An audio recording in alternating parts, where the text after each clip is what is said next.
Et tu finis, après tout ça, par de la course à pied, 5 km? Non, je veux bien.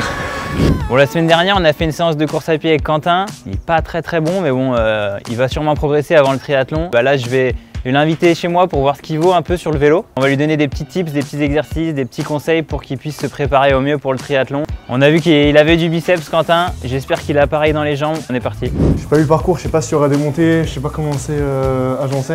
C'est plutôt roulant et il n'y a pas beaucoup de parties où ça monte, ça descend. Il y a quelques parties, mais c'est pas violent. Mais par contre, il y a pas mal de virages, donc il faut être assez prudent dans les virages. Il peut y avoir des changements de revêtement aussi au sol. D'accord. Donc il faut faire assez attention, et surtout que sur les parties de droite, tu vas te faire plaisir en voulant aller un peu vite. Ouais.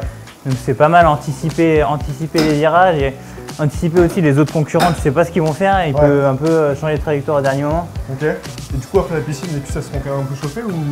Enfin, tu seras pas dans une piscine. Mais... Ah bah, attention, après la scène.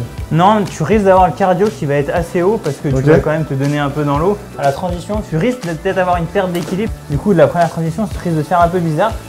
Et après, la montée sur le vélo, bon, ça va aller. Hein. Ok. Bon, on va partir sur un petit exercice pour te préparer au triathlon. Donc on va partir sur un exercice avec 4 fois 10 minutes à peu près allure course. Donc avec cet exercice, on va pouvoir estimer à peu près ton allure course.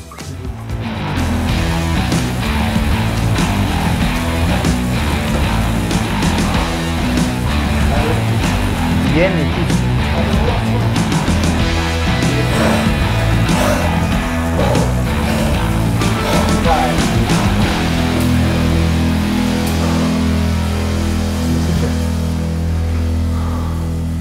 On voit qu'il a de la force, après il faut savoir la canaliser pour avoir plus de rendement. Vous voyez que je bougeais pas mal droite-gauche, c'est vraiment le mouvement, c'est vraiment circulaire et vraiment... Parce qu'en fait plus tu te bouges, plus ton vélo va partir dans tous les sens, plus tu vas perdre de la vitesse.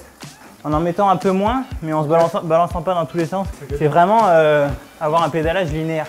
Là c'est vraiment la poussée, il faut qu'elle aille jusqu'en bas et l'autre pareil, que ça s'arrête pas quoi. Ah, c'était dur hein. Comme la course, je suis dans la merde. Je suis venu partout, mais ce qui est bien c'est que je peux juste m'améliorer, tu vois. On verra bien. Hein.